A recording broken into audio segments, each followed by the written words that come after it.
আমাদের রক্ত থাকতে, আমাদের একজন বিপ্লবী বেঁচে থাকতে বাংলাদেশে আওয়ামী লীগকে প্রাসঙ্গিক হইতে দিব না।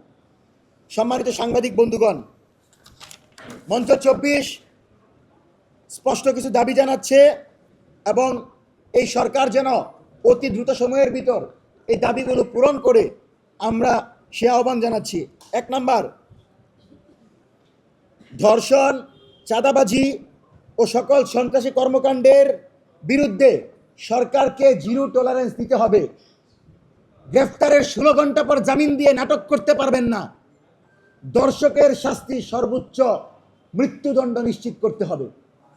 দ্বিতীয়ত, আওয়ামী লীগকে যারাই পুনর্বাসন করবে সন্ত্রাসী সংগঠনের পৃষ্ঠপোষক হিসেবে তাদেরকে গ্রেফতার করে বিচারের মুখোমুখি করতে হবে এবং বিচারের আগে আওয়ামী লীগকে বাংলাদেশে রাজনীতি করার কোনো স্পেস দেওয়া যাবে না।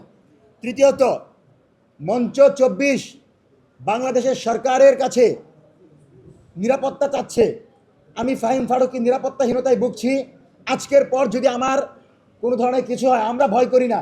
আমরা শাহাদাতের তামান্না নিয়ে বাংলাদেশের জনগণের জন্য কাজ করে যাচ্ছি। আমরা যদি এই লড়াইয়ে শহীদ হয়ে যাই, আমার ভাইরা লড়াই করবে, কিন্তু আমাকে নিরাপত্তা না দিয়ে যদি আমার পরবর্তীতে কোনো কিছু হয় তাহলে এই সরকার দায়ী থাকবে।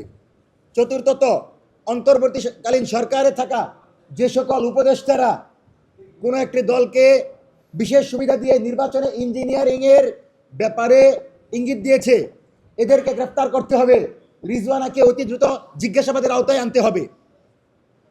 সর্বশেষ, এই সরকার যেন প্রথম অধিবেশনের পরে সংবিধান সংস্কার পরিষদের শপথ নেয়, মঞ্চ 24 আহ্বান জানাচ্ছে এবং ফ্যাসিস্ট এলিমেন্ট চুপ্পুকে প্রথম অধিবেশনের পরে আমরা বাংলাদেশের গুরুত্বপূর্ণ জায়গা রাষ্ট্রপতির পদে দেখতে চাই না।